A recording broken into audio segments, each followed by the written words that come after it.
All right, sorry about that. 1 second. All right. Welcome everyone to this Q&A. Again, I want to welcome everyone to this Q&A. It's a good thing I disconnected myself by mistake here. Again, want to welcome everyone. A few things came in. A few interesting questions. Let's see see exactly what we get to. One is a question that I guess comes up a lot, that someone just sort of asked me about it, and that is that someone asked about a fast track to conversion. So this comes up every so often. People ask, how long is the process going to take? I want to make sure I convert before I die. I want to make sure I get to Israel. I want to make sure, I don't know, fill in the blank, right? There were a number of things that this person had mentioned that whatever, it's a little bit, I mean, I'm not gonna say it's uncommon, because it happens, it happens quite a bit. So one thing which has no relevance, or very little relevance at all, and that is that a person says they've been studying the Bible since they were 7. Now, if they haven't studied it properly, obviously from a Jewish perspective, then they're gonna have to relearn everything they were, that they read, or quote unquote that they were taught. So, that doesn't mean a whole lot. You might have a working knowledge, some of the stories, and different things. Like someone once told me, they said, give this class in the book of Genesis. I've gone through the Bible from cover to cover, many times, like basically saying, what could you offer? What could you offer over here? So I said, well, obviously you're aware of the fact there's the famous story, of Lot, and his daughters, and one of the daughters, or both the daughters, sleep with their father, and they both have children, because they thought there was no other men in the world, whatever. So one of the children's names is Moab, right? Meav, from my father. Not so, we'll say, she wasn't so modest, but who comes out of Moab is Ruth, right? Number of generations later, when it's a daughter, granddaughter, great-granddaughter, the whole question, what her connection is to Moab.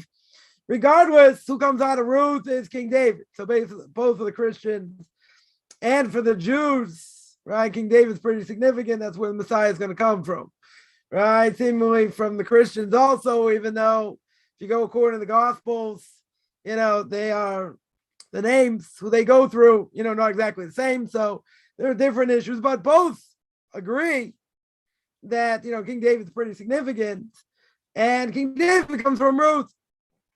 Ruth comes from an incestuous relationship. So I said, I bet you never thought that the Messiah could come from an incestuous relationship. They're like, oh, never really thought of that. So then I went to the story of Tamar and Yehuda, that Tamar's married, and her husband spills seed, he dies. Second one, same thing. Third one, Yehuda says, I'm going to save, my other son, go to your father's house. She sees that he's not giving over to the son, to marry, and he happens on the way. She dresses up as a prostitute. They get together, and what happens? She ends up getting pregnant. He wants to have her killed, and he said, whoever gave me these things as collateral is the one that got me pregnant, and she didn't want to embarrass him. And in short, she has 2 sons. She has twins, and that's where kingship comes from. And the Torah says kingship never leaves the tribe of Yehuda. So I said, I bet you never really thought of that either. So the person came back and said, okay, Rabbi, what's your point over here? So I said, my point is, I don't think you necessarily know the Bible as well as you think. Right? So that's, I didn't go all the detail in the chat, right? But I said, well, I've been learning Bible since I was 7 years old. Well, it doesn't mean a whole lot, especially if all the interpretations, everything else are going to be skewed. But okay, that's another issue. So then they tell me, okay, I'm learning Hebrew, have the knowledge about the kings of Israel, also irrelevant for conversion. But keeping Shabbos, very good. Now, if I would ask a couple questions, probably turn them into a pretzel showing they don't know what Shabbos is. But okay, I've been doing that also, and, some of the festivals, blah, blah, blah. Okay, so what do you really know? What knowledge? I could give a test of 25 questions. If they got 10 questions right, I'd be shocked. So I want a fast track. No, there's no such thing as a fast track. Let's make clear. First of all, you have to live in a Jewish community. You have to live within walking distance of an Orthodox synagogue. That's first thing. Right? Doesn't mean you can't learn before that. Right? But yeah, you have to be able to live within walking distance of a Jewish community. That's the first thing. Second of all, there's plenty what to learn. Blessings, Shabbos, Kashrus, 13 principles of faith. A lot of book knowledge you can get, but a lot of information, a lot of details, tremendous amount of details. No one is going to convert a person, straight away, even if they prove they have lineage from Moshe Rabbeinu himself. It's not going to happen. It's a process, at least 2 years. Some places it can take longer. But if a person lives in a Jewish community within walking distance, they show a certain level of knowledge. Okay, that's a whole different thing. But even if they have the knowledge, they don't live within walking distance of an Orthodox synagogue. The knowledge doesn't matter. Or the synagogue, the rabbinical court, not going to do anything for them.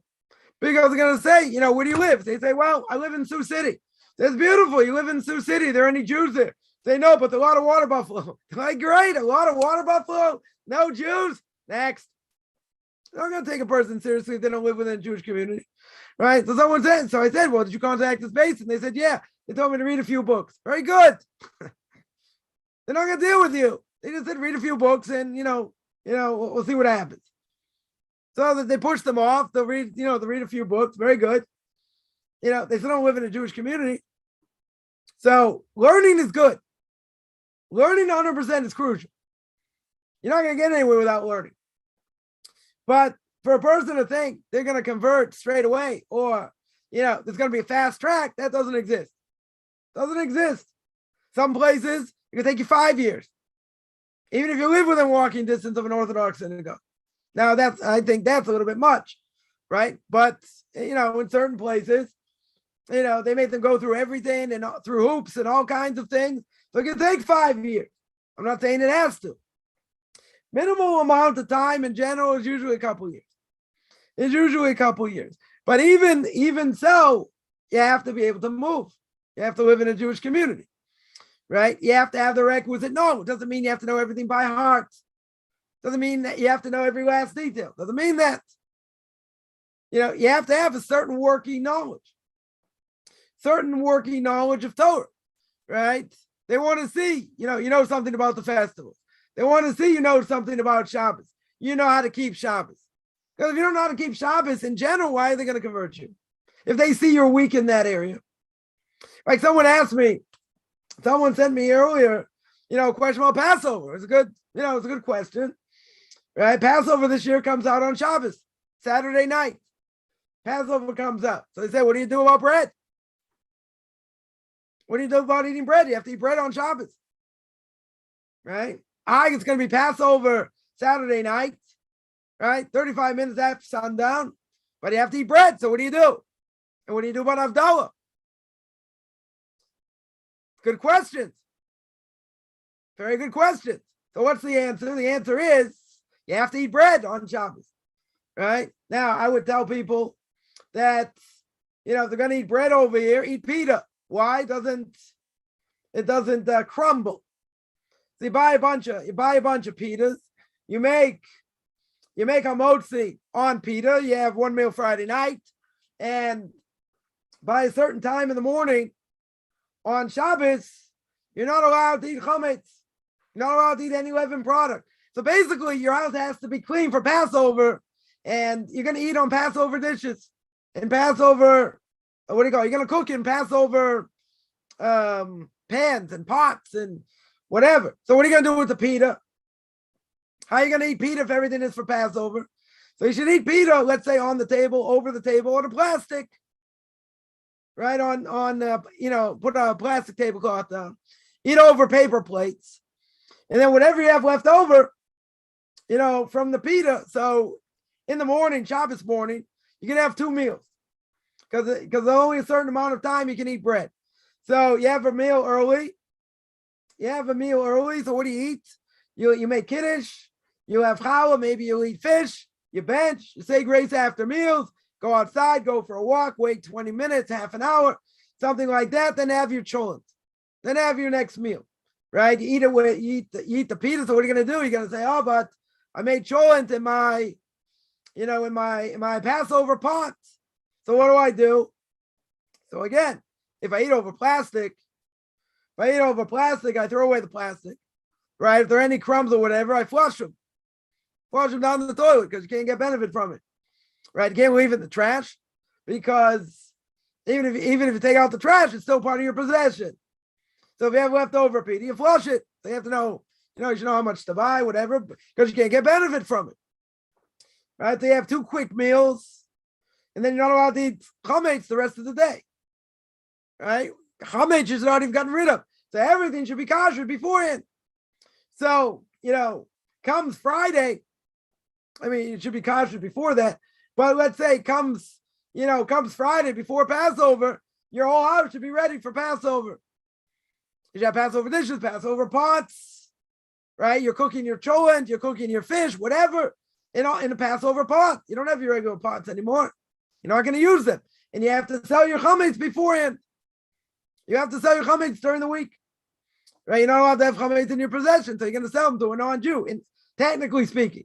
So a person, Jew in training, okay, you don't really have to do that, but that's the way it's done. Right? Chametz will be sold. Right? Chametz will be sold, but you're going to say, I still have leftover chametz. True. I'm still allowed to eat it till I'm not allowed to eat it. Till that forbidden time on Shabbos. So then if I have leftover pita, fine, I have to throw it out. Right? Oh, sorry, I have to flush it. I have to flush it down the toilet. Nothing else I can do. Right? Nothing else you do. You can't get benefit from it, so you have to flush it down the toilet, etc. And then Shabbos day, I'm not going to eat that much during the day. Why? Why? Because you want to eat matzah. You want to enjoy eating the matzah at night. I mean, it's going to be a long time. I'm not saying you have to starve, right? But you're going to eat matzah at night. So if you're going to eat matzah at night, over here, so what do? So you don't eat that much during the day. Because if, let's say Passover came during the week, right? Let's say it was a Wednesday night or a Tuesday night. So during the day, you eat. It's not like you're not going to eat, but, you're not going to fill yourself, so much so that, eventually when you eat the matzah, you're going to eat it hopefully with a lot of enjoyment. It shouldn't kill your stomach, and all that. So now, then the question was, so what happens Saturday night? What do you do about Kiddush? What do you do about Havdalah? Right? So when you make Kiddush Saturday night, that's going to include Havdalah also.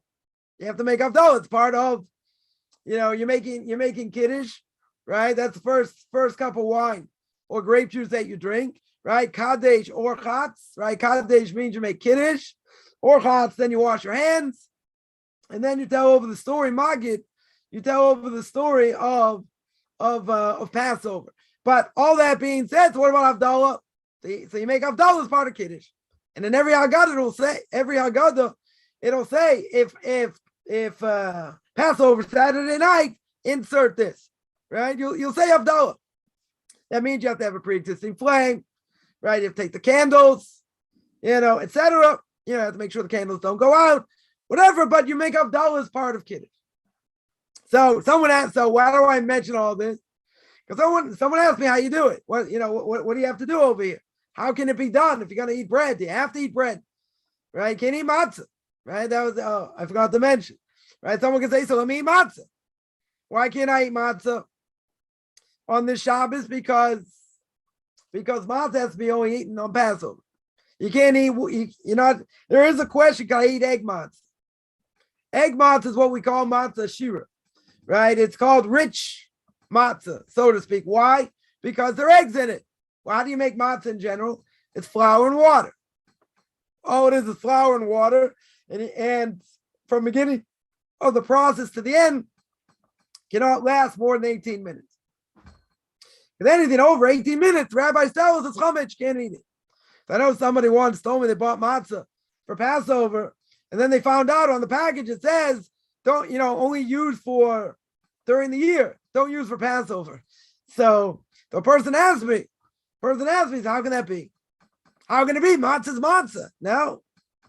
If matzah's baked from beginning, from the start of the process, when you put the water and the flour and you mix it together and you get it in the oven, if 18 minutes has passed when it got into the oven, that's chametz.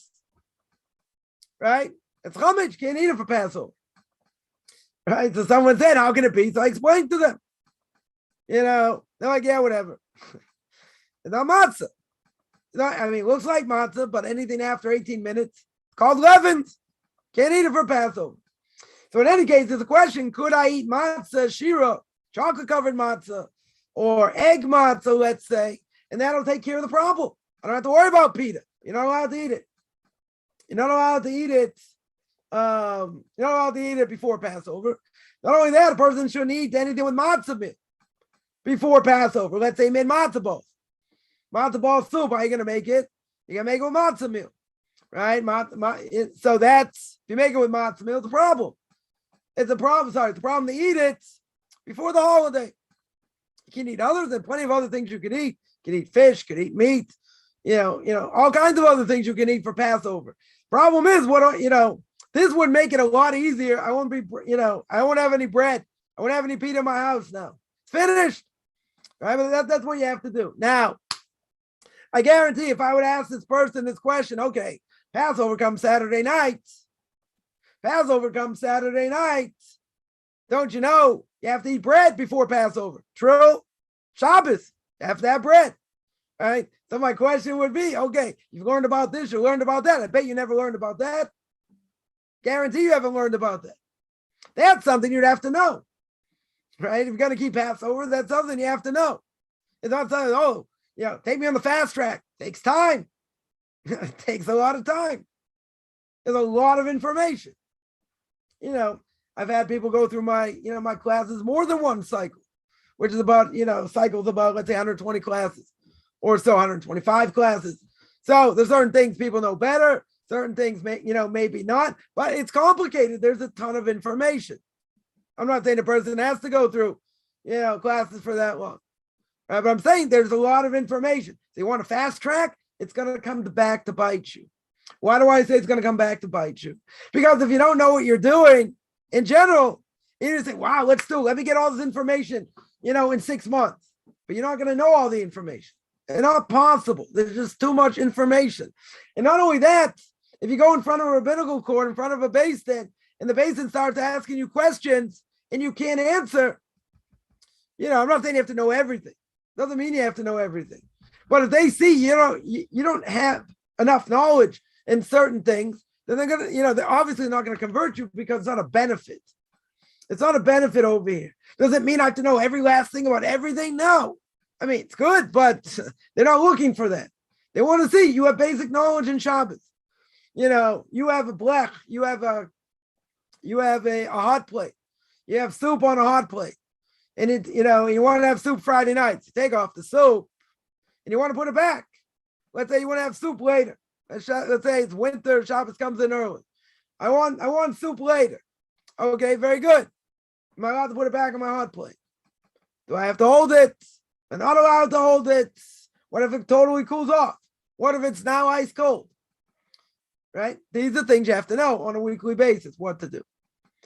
So getting the information, I'm not going to say it's hard to get the information, right? But you have to get the information. B, you cannot take all the information at once. It's overkill. I had someone once tell me, I'm on the road a lot, can you send me like a couple months worth of class? I said, yeah, send you 16 classes. It'll blow your brains out. 30 hours, 20 hours, worth of classes. So I said, something like that, a person can listen to information. There are a lot of good videos out there. People can get a lot of good information. It's not the same as someone taking you through it. So they say, fine, I'll let you take me through it, but I want the fast track. No such thing. No such thing. I can send you 25 classes. You want to go through it? Go ahead. Blow your brains out. Just too much information. Too much information. And not only that, it's not a benefit. First of all, a person's going to be totally overwhelmed.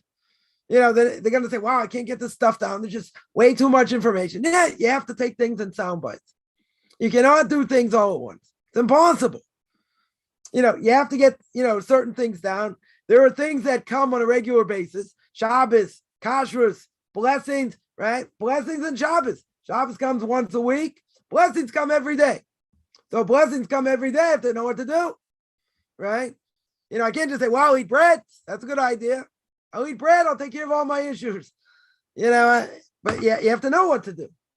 So these are things how are you going to know? How's the person ever going to know? You have to review. The only way. You're going to review, you review some more.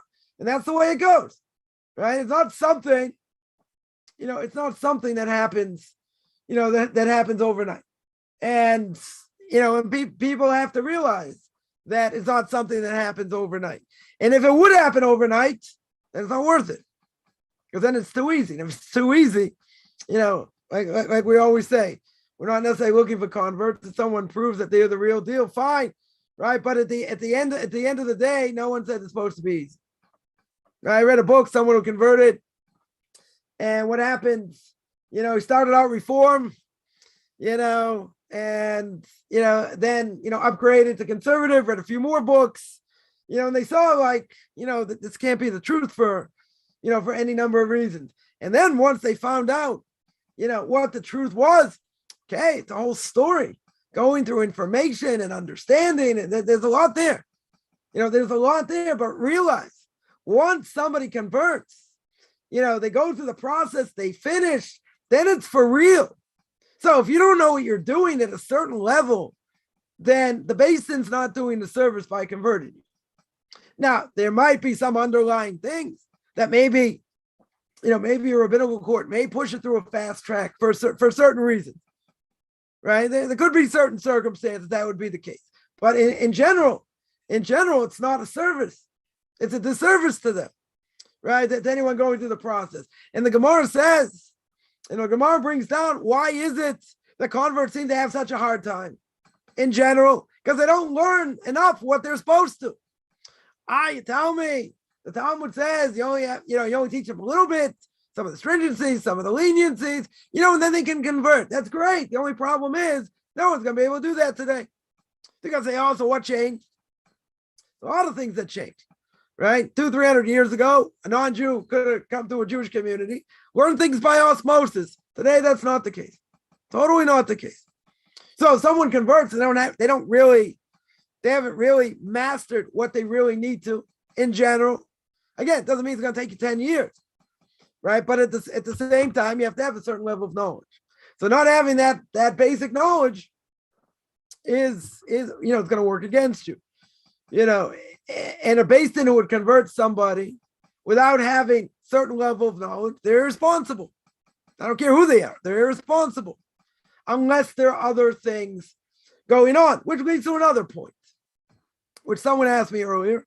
Which are going to deal actually with two things at the same time in a Q&A, which almost never happens, right? But we're gonna try and do this. And someone asked how crucial. Well, they didn't ask the question, but we saw from a video about this idea about learning Hebrew. But how crucial is it to learn Hebrew? Now, the person speaking basically said that's not a top priority, right? Now I'm going to clarify what they meant.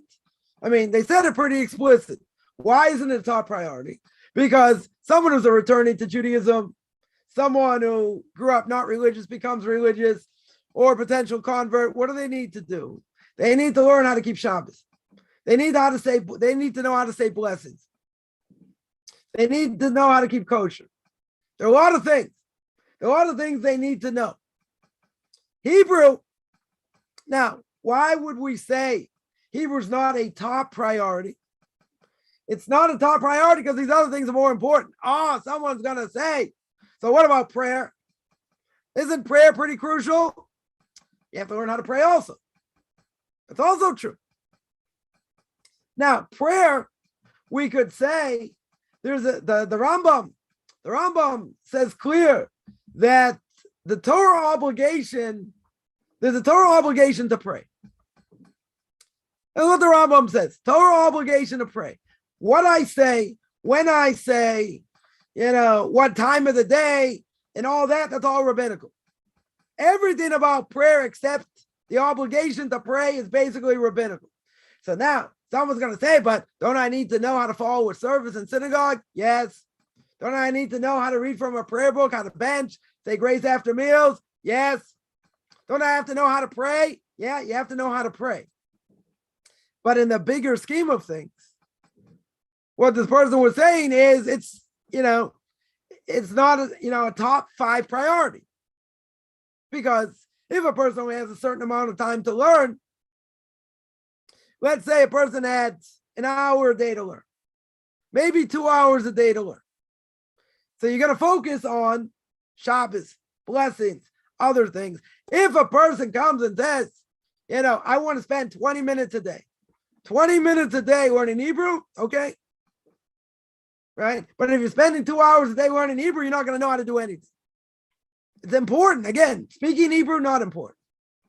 Speaking like an Israeli, no relevance at all. You have to know how to read from a prayer book.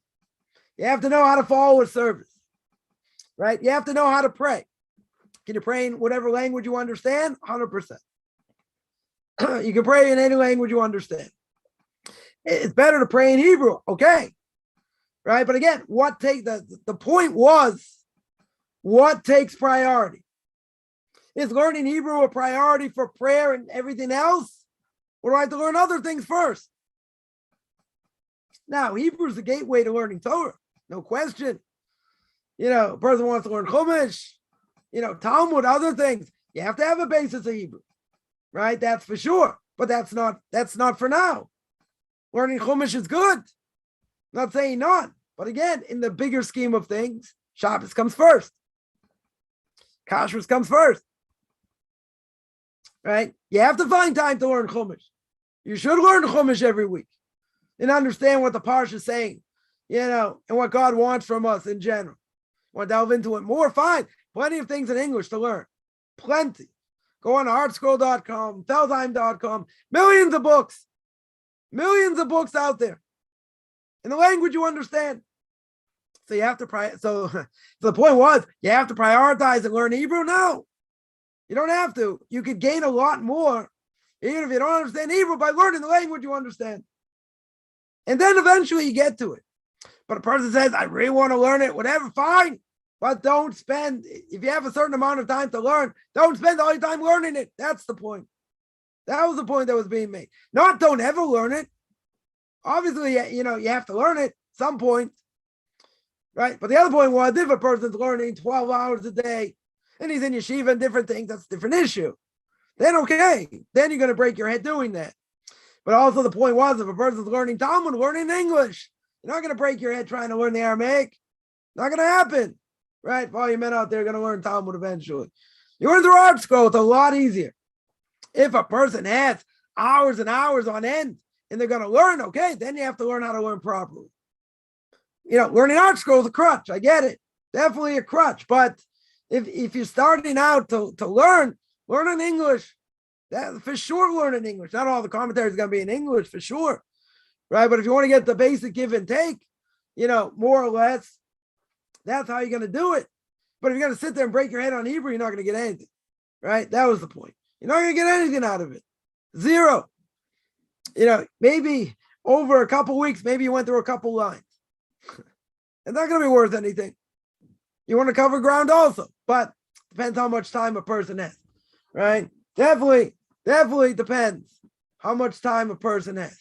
But, a rabbinical court wants to see that a person can pray in Hebrew, that they can read from a prayer book. Okay, that's part of the process. But there are a lot of laws to learn and a lot of other things to learn before that, right? I would say it should go hand in hand. I wouldn't say just discard it.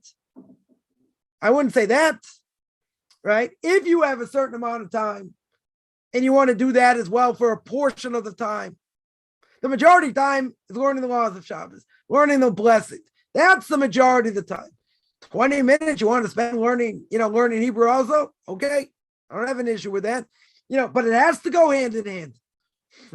I'm not going to say just throw it out, don't learn Hebrew. I won't go that far. I wouldn't go that far, but I would agree. I would agree that making it more of a priority than other things is a problem. That I would agree. 100%. Right? There are other things that are more important, but at the same time, person's going to say, but I need to learn Hebrew. You're right. But yeah, so you have to find time. But it's not going to be the majority of time. Because then you're going to get distracted, then you won't learn anything. Right? And that was really the point. So learning Hebrew, yeah, it's pretty crucial. If you ever want to learn in the future, you have to know Hebrew. Because all the commentaries, they write in Hebrew. You have to learn Rashi script. Okay, it's not so hard. But once, you understand rabbinic literature and you understand Hebrew for that in that sense, so then you can learn anything. Then you can look at anything. That's a different issue. But that's not for now. The problem is people want to jump through hoops. They want to jump up a ladder to the top before they start crawling. You can't do that.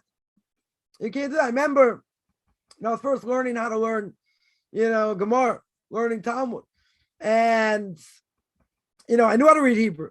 And I learned when I was in university, when I was in college, how to break down the root of a word. Okay. So that helped me to a certain extent. When I got to Mishnah, when I got to Gemara, forget it. I mean, it helped me breaking down the words. It took a long time. It took a long time to learn and to understand what the words mean and, trying to understand the commentaries. For most people, it takes at least a couple years full time, talking like 8 hours a day, learning full time to be able to learn on your own, at least a couple years. Nothing short of that unless you're an absolute genius. Because you have to learn the lingo, you have to learn Aramaic, which is similar to Hebrew, and whatever. Yeah, it's a whole process. It's a whole process. So Art Scroll made it very easy, right? Rabbi Dr. Scroll made it very easy because they put it in English, put it in Hebrew, put it in Spanish, in Russian. I don't know, got it in Korean. Anyone who knows Korean can learn it in Korean. Got a lot of different languages. So why are you going to break your head on Hebrew if you want to first learn how to learn, right? You don't have that much time. That'd be a different issue, right? So you use the English not as a crutch because that's the only way you can understand it, period. But to sit there and break your head on Hebrew, you'll never understand anything. That was, I just want to reemphasize that point. Not saying Hebrew's not important, right? It's only for conversions important to a point. And I would say, people learning, they should take some part of their time to learn Hebrew also, at some point, right? But it's not the majority of time. Will you understand things better in Chumash and in other things if you know Hebrew? Yeah. But is that the priority right now going through conversion? No, that's not the priority. The priority is Shabbos. The priority is blessings. Priority is kashrus. There are many other things that take priority, over here, right? And, and that was the point. I wouldn't say it's not important at all. It is important, but if you were to tell me in the scale of 1 to 10, where would I prioritize? I'd probably make it a number 7 or 8, right? It's not the most important thing, but it's something that has to be done also. To the point where all a person has to know, especially if someone's a woman, all you have to know is how to read from a prayer book. Basically, get that up to speed a little bit, and know how to say the prayers, know how to say grace after meals. That's what they want. They don't want anything more than that. Now, that could take a lot of time. Definitely could take a lot of time. And I've heard, one of the biggest things people have issue with is they go to synagogue. Finally seeing truth. They get into synagogue. They have no idea what's going on. People stand, they sit, they bow, they this. People are totally lost. It's okay to be totally lost. For a while, a person's going to be totally lost. you have to cut yourself a little bit of slack. I remember I was in Nashville in Tennessee, and I was there for Shabbos, and they had somebody, you're not allowed to speak during the service at certain points. So they had numbers, like, high up. This guy had a stick and he kept turning numbers to say what page they were on. So I asked somebody, I said, how do you get a job like that? I was like, oh no, you got to kill people for that. So okay. At least people will know like what page to go to or whatever the case is. But that is a very hard thing. Probably one of the most difficult things besides actually moving to a Jewish community. Going to a service is a huge letdown. I would say it's a huge letdown for most people, until they get used to it. They get used to the lingo. They know what's going on, and it's going to take time, right? And a person cannot get beaten down and saying, oh, I can never do this. It's too hard. You have to give yourself a lot of time to be able to feel comfortable. And you're going to say, how can people say prayers that fast? How can they understand what they're saying? Yeah, it's also an issue, right? And I can speak about that for days. It's also an issue. So it's better to say fewer prayers with more meaning than saying a lot of prayers we don't understand anything. But at the same time, you got to cover ground. You don't want to be so far behind. So you say fewer prayers with more meaning than saying a lot where you don't understand anything. So, synagogue, even if you can get to synagogue, it's a confusing thing. It's a hard thing. It's demoralizing. Person goes to church, you know what's going on, you understand the language, you understand, everything else. Doesn't matter if it's false, just using this analogy that, a person would get a lot more out of it because you know what's going on. You go to synagogue, you're toast. Unless a person has, a very good ear for Hebrew, they know how to read, they can put things together. They've been doing, they can go at a certain pace, okay, that's going to take time. That I promise you.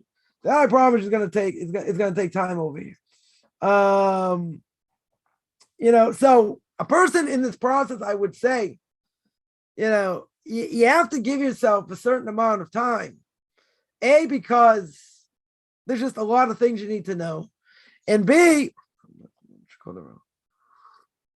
there's so much to know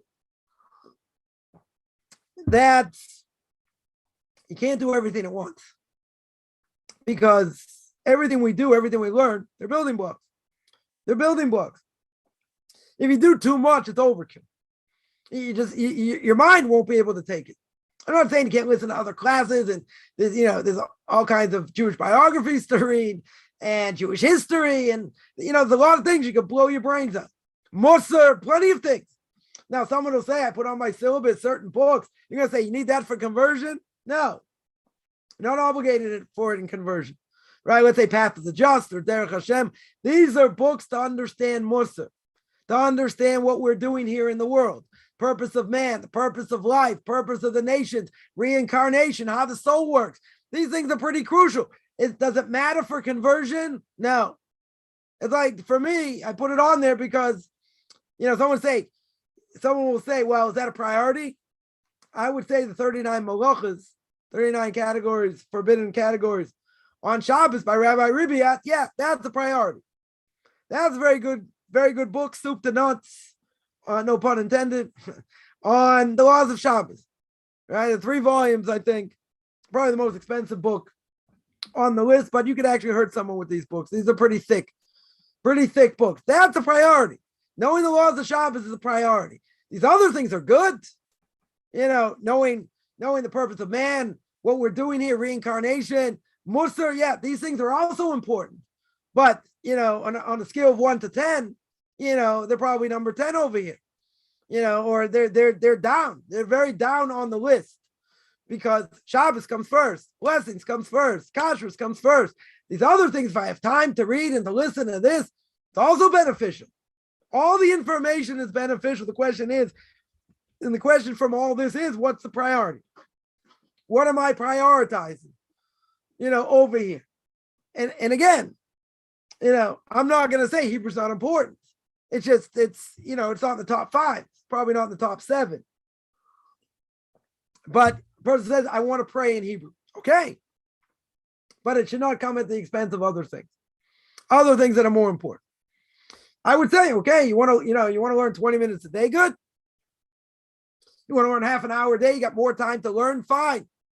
Right? But if you only have a certain amount of time to learn, other things take priority. Definitely take priority. You have to know how to follow with service. You have to know how to read from a prayer book. Okay. No one says not. But like we said, blessings come up every day. Shabbos comes up every week. Yeah. So I hit 2 of those in one shot. Let me see if there are any questions here.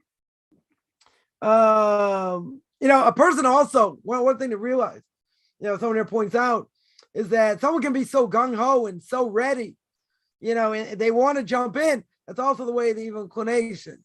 Why? Because then a person jumps in full steam and then they realize, wow, it wasn't so easy as I thought.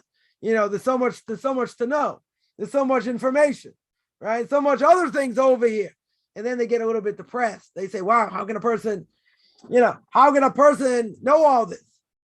How can a person, is it really possible to know all this information? I remember when I was in yeshiva and someone's walking around the study hall with a Talmud on their head, right? Balance it on their head. So I asked him, I said, what are you doing? He said, I'm hoping it's going to go in through osmosis. I said, you got a better chance of just sitting down and learning. It's hard. Anything you're going to learn over here, at least the first time, second time, it's hard until you put it in your mind, you put it in your head. It's not an easy thing. Definitely not an easy thing. It's frustrating. People are going to say, I sat down to eat a meal. I made extra blessings I shouldn't have. Or I said the wrong blessings. Or, I did this. Okay. Better to make the mistakes now than make them later. I don't think there's any question. That's for sure.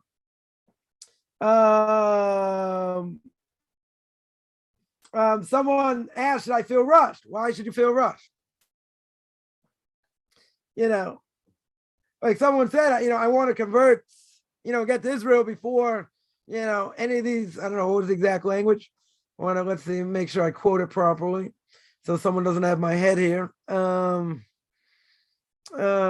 me see. They want to convert on a quicker track because they need to die as a Jew. Okay. I understand. The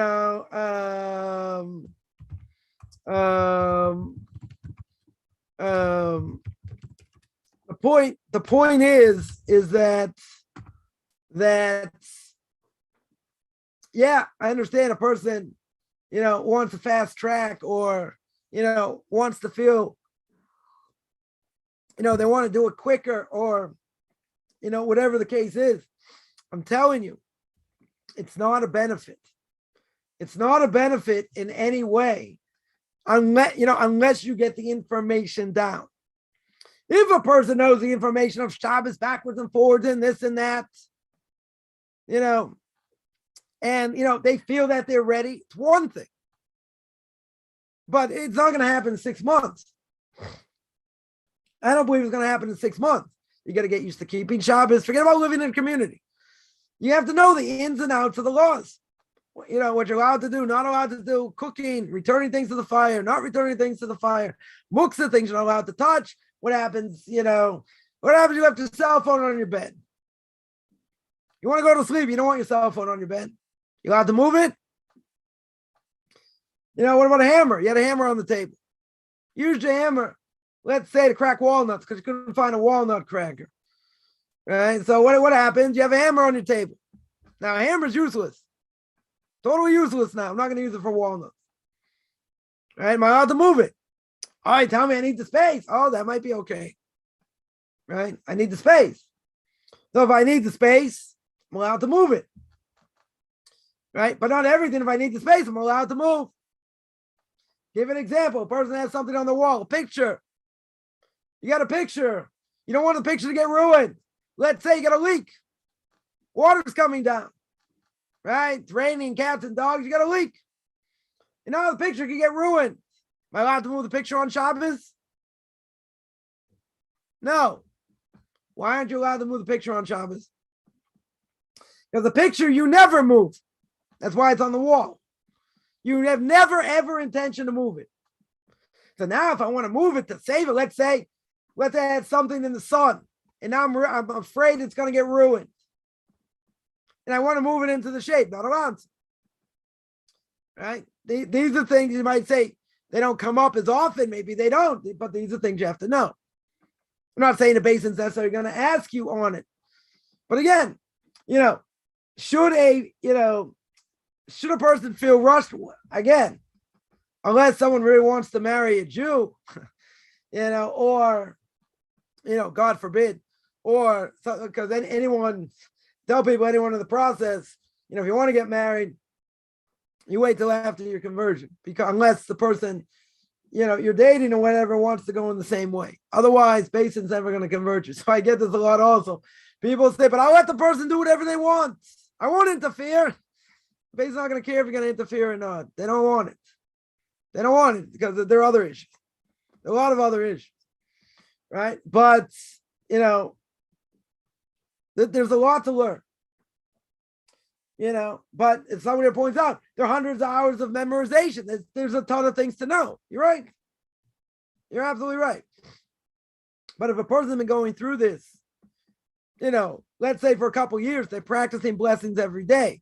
They're practicing keeping Shabbos every week, right? They move into a community. They see how other people do it. That's a whole different thing. Are you going to get everything right? No one's going to get everything right.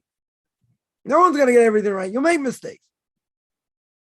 If a person's at it 5 years, 6 years, 7 years, and they're not getting anywhere, that's a different issue. That's a different issue. I had someone tell me that they were studying for 9 years. I think they told me for 9 years. They were studying on their own. So they came to me, started taking my classes. They told me within 1 month, that's only 8 classes. Within 1 month, they learn more than in 9 years. Of course, not because they're my classes. Why? Because they're in depth, they're structured. Everything else is a hodgepodge out there. You get a little bit of this, a little bit of that. I'm not saying it's necessarily bad, right? But you're not getting the whole package. Yeah, there are hundreds of hours of going through things, memorizing things, knowing things, right? But once the person does it, after a while, they realize, it comes like second nature, unless you're doing it wrong. And I've heard this also. People have said, wow, I've been doing this for so long and now I realize I've been doing it wrong. Different things, right? Okay. So you have to learn the right way how to do it. But once the person makes mistakes, which everyone's going to make, and once you make mistakes and you know what the right thing to do is, you won't get trapped the second time or a third time. Maybe you'll forget, but in general, once you made the mistake, you understand where you made the mistake. And that's, I would say that's 90% of the battle. With all my classes, it's not just knowing what to do, but why, what's behind it.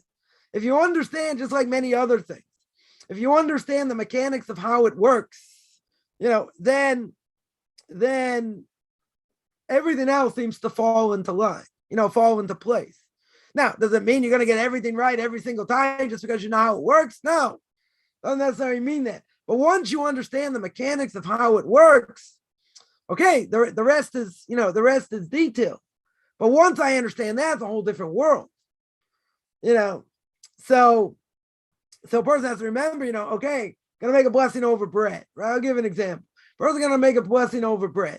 Now, what do they have with bread? They have a sandwich, right? We'll make it easy. The tuna fish sandwich. Oh, great. I got tuna in there. I got mayonnaise in there. I got probably vegetables. Maybe I got cucumbers, some lettuce. Now you're getting me hungry here. Some lettuce, some tomatoes. You got this nice, nice sandwich over here. Or it's in pita, whatever it is. So now, question's going to be, what blessing do I make? Right now, if I understand anything that's put on bread, anything, peanut butter, jelly, tuna, tahina, vegetables. What's the main thing I'm eating? Bread. The other things are there to enhance the bread. So since bread's the most important blessing, I wash my hands, I say the blessing for bread, and I eat my sandwich. Oh, but now someone's going to say, but I'm going to take some of the tuna, eat it by itself. Or I'm going to eat some of the vegetables by itself. And what's the answer? You make a blessing on it? No. Why? Because it was subservient to my bread. It's part of my bread. Doesn't matter if I eat it by itself. Totally irrelevant, right? But if I understand the concept, anything I put on bread, I do not make a blessing on. I only make the blessing over bread. So now I remember that concept. I don't have to worry. I don't have to worry about my tuna. I don't have to worry about anything, right? That I put on bread. Now, what about the rest of the meal? Person has fish, or they have meat, they have spaghetti, they have side dishes, they have drinks, not including wine or grape juice, let's say. Do I make a blessing on anything during the meal? No. Why not? Because these are all part of the meal. They're part of the meal that they satiate, right? These things help satiation. And they're covered by bread. Even if I eat a little bit of bread, they're still covered by bread. But what's my point? I'm not here to give an exam. My point is, if people understand the concept of how it works, then the details should fall into line. Person may not remember all the details, but I'm saying if you remember what's behind it, that's the point. That is the point. Yeah, let me see if there are any other questions here. Also, keep in mind, a person is doing this and they're going in this path. They're going to want, they're going to want to spend the time. They're going to want to learn, but it could take, since I speak a mile a minute, it could take, listening to something once, twice, 3 times, not overkill, but, to make sure details are there, and they understand where it goes through. So if a person likes to learn, so, it's going to be a lot easier. If a person, let's say, is not scholastically in tune, they don't like to learn in general, this process is going to be very hard for them. It's going to be very, very hard for them.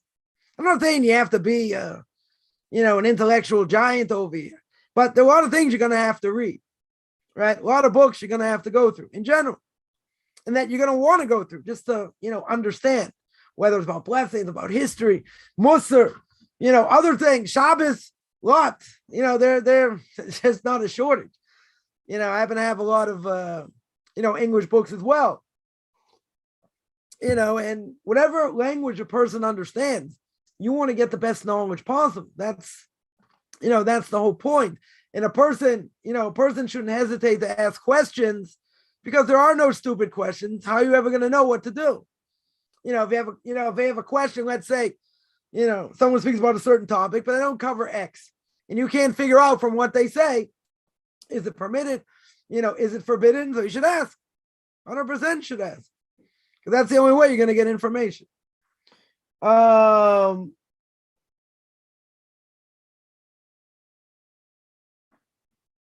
let me see if there are other questions here.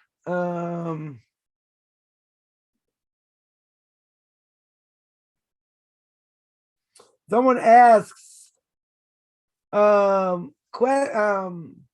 that I give, if I miss in the email. Yeah, any classes I give, anyone's part of the class, I have them on file.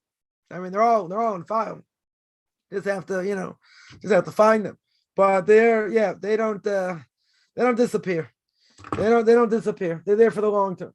So, if anyone had any questions about, previous lectures, they don't have, either I didn't send it to them or they want to listen to it again. Yeah, definitely send it to them. That's not a problem. Someone here asked, any meal with bread, we say the bread blessing, right? As long as bread is used as, its main part of the meal. If a person, let's say, ate bread, let's say they fried bread, use it as, croutons, but it comes from regular bread. So that's the whole question. Do I have to wash over that? Or do I say mizonos, like it's got the status of a crouton? Does it go down a level? But basically, bread, if it's used, is the main part of the meal. Even if you don't eat that much of it. Bread, pita, pizza. Let's say you ate 2 slices of pizza. 2 slices of pizza, that's considered a meal. So you'd have to wash. Right? An English muffin depends where you're located and why you eat it. Right? Some people eat English muffins as a snack. They eat it as a snack. So if they eat it as a snack, what would be the blessing? Mazonos, because it's a snack. But if they eat it like bread, matzah for Ashkenazim, we eat it like bread, right? We'll put all kinds of things on it. So we eat it like bread. For Sephardim, if you're Sephardic, then the blessing over matzah, except on Passover, is mazonos. Because they look at bread as not the main staple of a meal. They look at it as more like a snack. But what about Passover? Right? What about the first night of Passover? Let's say. So for them, or on Shabbos also, in the last days, for them, the blessing would be, would be amotzi. Why? Because it's used in a significant way. Otherwise, during the rest of the year, they would say mazonos. Ashkenazim wouldn't say mazonos because we look at it like bread. 100% we look at it in bread. So that covers everything during the meal, every drink, right? Every drink, every side dish except for grape juice or wine. Because that has its own blessing that's more significant than other drinks. But anything else during the meal, again, during the meal, bread will cover, right? Except for dessert. Because dessert's not part of the meal. So a person had ice cream, you have to make a shackle on the ice cream at the end of the meal. The after blessing will be covered by grace after meals. But if you had cake, in general, according to many rabbinical authorities, I have to say mazonos. Why? Simple reason that it is, it's bread-like, it's dessert, so I should make a blessing on it. Others say you don't have to, it depends certain types, maybe certain types of mazonos. But in general, for dessert, bread does not cover dessert. Why not? Because dessert is not part of the meal, right? Dessert is not part of the meal. Yeah, let me see. There are a lot of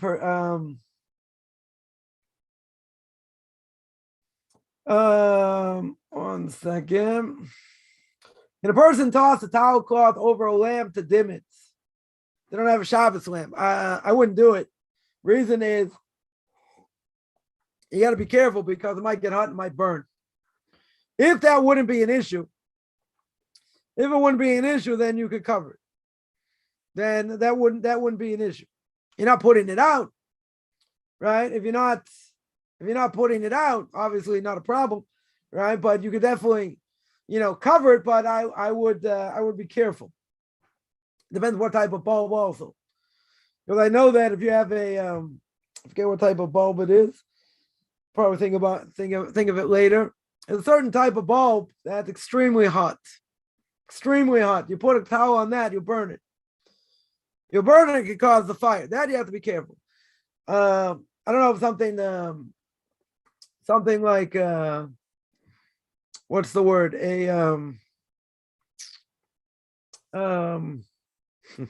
Whatever, regular light bulb. Is that going to necessarily cause a fire if you put a towel over it? I don't know. Question if it gets that hot, right? If it would get really, really hot, maybe. Maybe it would cause a fire. So that you would have to be careful, right? That 100% you would have to be careful. But if it wouldn't cause a fire, and you're pretty confident it wouldn't cause a fire. Again, I'm not telling you to do this, but if you know more about electricity than me, which probably most people do, so if that would be the case, you wouldn't have an issue. That wouldn't be an issue. Then you could, right? That wouldn't be a wouldn't be an issue. Someone here mentions better to live as a Jew if you're a Jew. If you're a Jew in training, you can also live like a Jew. Non-Jew who's not going to convert can't live like a Jew. You don't straddle both worlds, right? I don't think that's what you meant, but I was going to point that out anyway, right? Non-Jews who are not in the process of conversion should only do what non-Jews are allowed to do. You're not allowed to straddle both worlds. Someone mentioned baby food cannot be microwave, baby formula. Okay.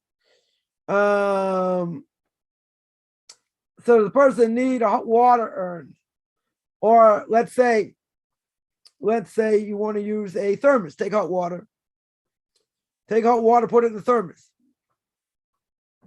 Now you're going to say, I'm going to use it the next day, so the water's cold. That might not help. So if you had a hot water urn, yeah, so I think by baby formula, I think you'd have to put it in the second vessel, meaning if you had a hot water urn, you take hot water from it, pour it into another cup, and put the formula in it. Shouldn't put it directly on formula, if I remember correctly.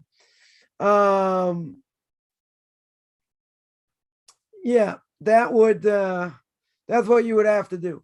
Yeah, you're right. Can't use a microwave on Shabbos. That would be a problem.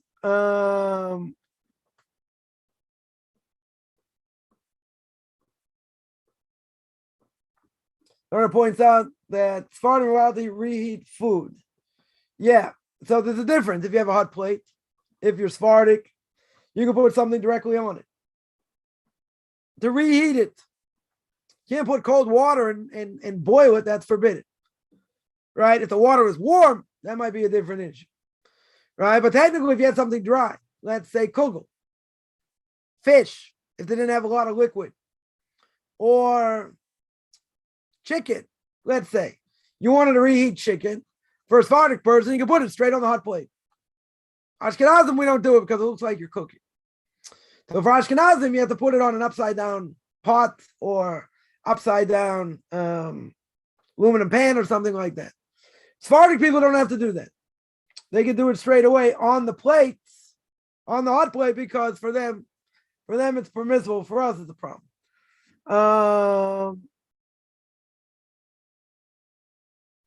Yeah, let me see. Are there any other questions? Someone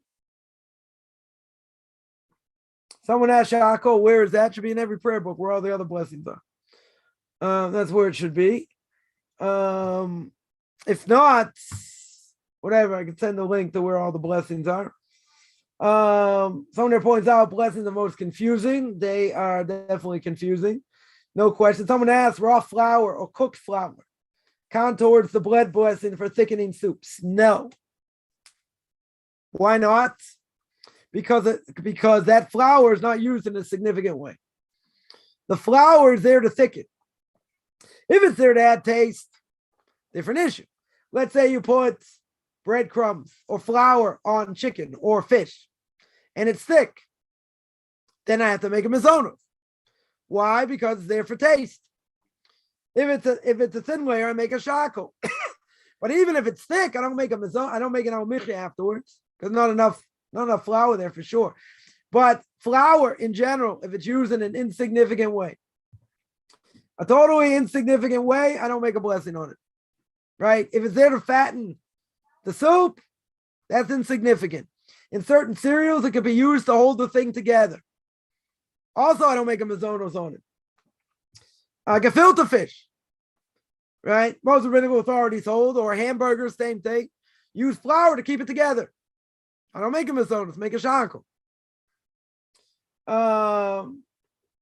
Does the flour count for cheese sauces? No. Unless it's there to give taste.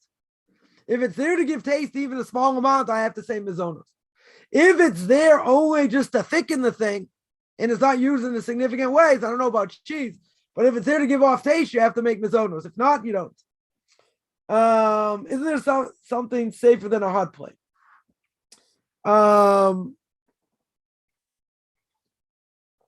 They have what they call a blech. You get something that's metal that covers the stove top. You leave the flame on, the gas flame on, right? One of them, two of them, depends how hot you want it, and it covers the flame. Now that thing is piping hot, it's a piece of metal. So I would say that is definitely safer, right? They're gonna tell me what if the gas goes up?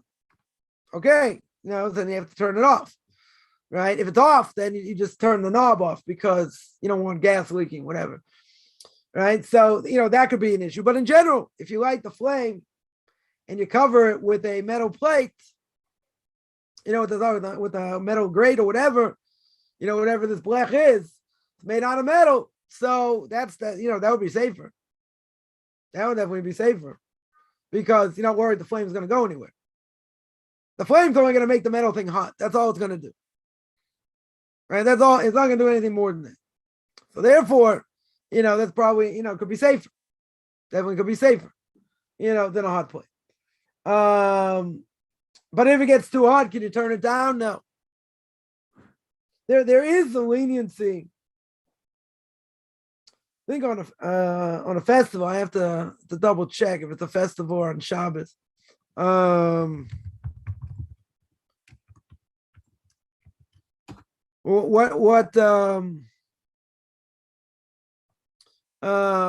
the issue is? Is it just on a festival, or is it on or is it on a festival, right? Is it on Shabbos or a festival? So basically, something that's done in a not proactive way is permitted to avoid a loss. Let's say. In other words, if a fire be spreading, I'd be allowed to surround it with containers filled with water to put it out. Right? But, if something's burning per se, let's say I'm worried something's going to burn, that might be, that might be an issue. Let me just check one other thing. Again, it's only, like I said, if I remember correctly, it's only on a festival that this comes out because you're only allowed to cook on a festival, not on, on Shabbos. So usually lowering the flame would also be forbidden on a festival. Just like a person wouldn't be allowed to, let's say, turn off a light because it's disturbing your sleep. They're not allowed to do. Or extinguish a fire, even if it's causing tremendous monetary damage, unless you're worried it's a danger to life. That would be another issue. But if you're talking about extinguishing a fire or lowering it for the purpose of food, right, or something like that, then it could be, if you don't have any other food, maybe you'd be allowed to. But in general, it should be forbidden.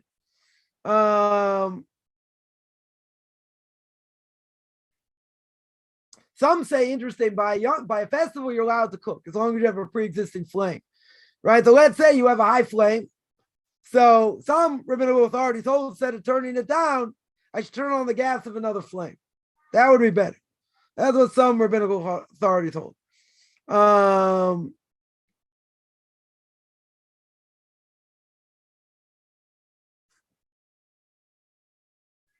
Others hold you're allowed to.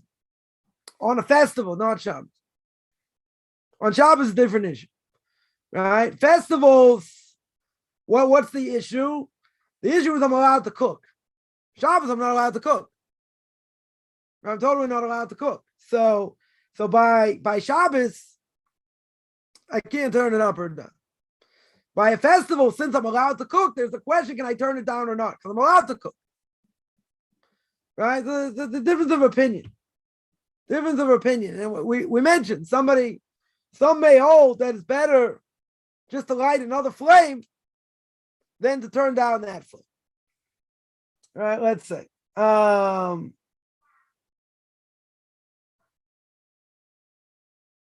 Yeah, let me see. Any other questions? Someone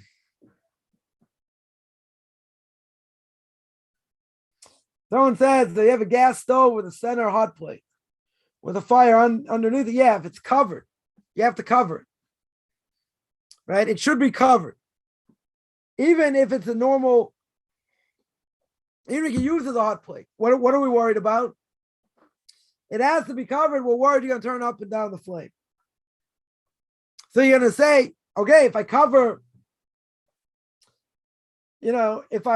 the knobs, which shows I'm not going to turn the flame on and off or up and down. So maybe we would say that's okay, but in general, it should be covered. Right? Even if it's open, whatever, it should be covered. Shouldn't put something directly on it, even before Shabbos. Right? Even before Shabbos comes in.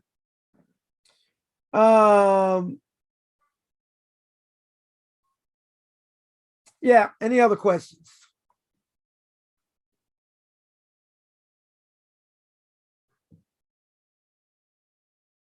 Now, crock pots can be used.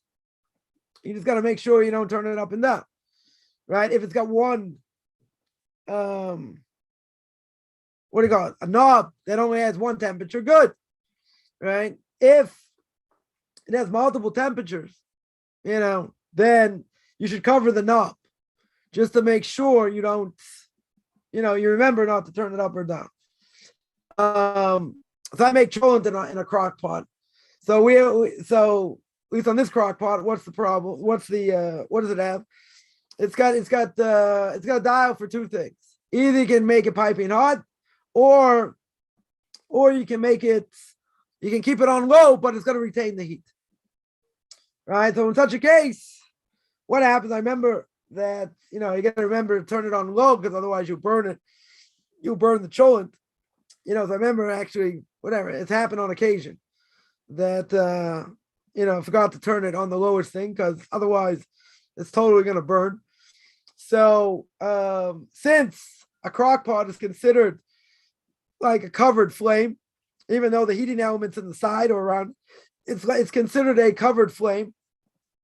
So what you can do is, if you realize that happens and you already have a hot plate on, so I can put it on my hot plate. I can put it directly on my hot plate, not close to the fire, and that would take you out of the problem. That would take you out of the problem. But you can use a crock pot. There is one issue. One issue is usually the heating element is around, is like in the middle. So Shlomo Zalman Auerbach, of blessed memory, held that if you ever want to return it to the flame, you might actually transgress the prohibition of reheating it. So what he says to do is to put aluminum foil, take pieces of aluminum foil, make them into balls. Make them into balls and put them in the bottom of the crock pot. Aluminum foil doesn't burn, right? You put the bottom of the crock pot so the crock pot's elevated above the heating element. So if it's heated, if it's above the heating element, if I wanted to put it back on, then according to him, I don't have any issue, because I'm not really putting it back on the flame directly. It's putting it above it, right? So that would be really the only issue. But 100%, you're allowed to you're allowed to use a crock pot. You should make sure things are cooked in it beforehand. You're not allowed to cook in it on Shabbos per se. Or let's say even better. Let's say right before Shabbos, you didn't have time to make cholent. So what do? You stick it in the crock pot. You stick all the raw things, potatoes, onions, whatever, chicken, meats, barley. You stick it in the crock pot to cook. You put it on high. That's okay. Why? That's okay, because I'm not going to eat it on Shabbos. I'm not going to eat it until Shabbos day. I'm not going to eat it at night. I can't. In my case, I can't turn it up any higher. Right? So that wouldn't be an issue. But let's say you put it on your hot plate. Now, what am I worried about? If I eat it Friday nights, then I'm worried that you put it directly on the fire to cook. But if I know I'm only going to eat it Shabbos day, I don't have an issue at all. Why? Out of mind, out of sight. I'm not going to touch it. Right? So crock pot you can use. Some people like a crock pot better than, putting it on the flame, because you have to, put it on a blech or a hot plate. You have to know how much water to put in, otherwise you burn it. Otherwise, very easily burnt. So a crock pot is easier in the sense that it keeps it the same temperature, right? Unless you have it on high, right? If you have it on high, then it could burn also. 100% it could burn as well.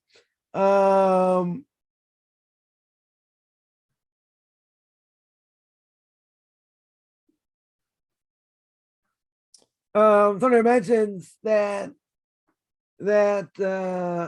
if you, let's say, pastrami or cold things, remember there's an obligation on Shabbos to eat something hot or drink something hot. Why? Because what do the Karaites say? Karaites say you're not allowed to make a fire. So if you're not allowed to make a fire, that means you have to eat cold foods. So why do we eat cholent? Cholent cooks longer. The longer you cook it, the better it tastes. So in general, the fact that you cook it longer, you're going to eat it hot on Shabbos. That's showing that we're not Karaites, because they hold you have to eat everything cold. Right? In other words, whatever is hot before Shabbos, you eat that Friday night, very good. So some of it may still be warm. Otherwise, it's going to be cold.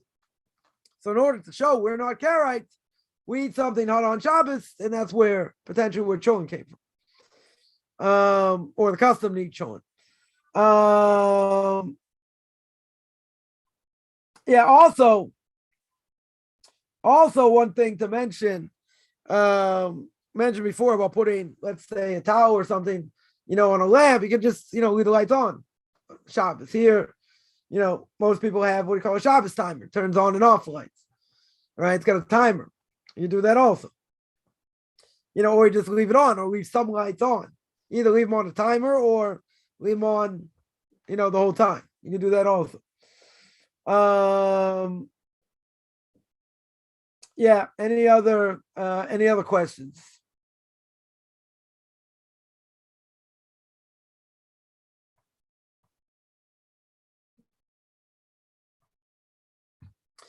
All right, I'm going to stop there. I do this every Tuesday and Thursday, 10 o'clock Eastern time, 5 o'clock Israel time.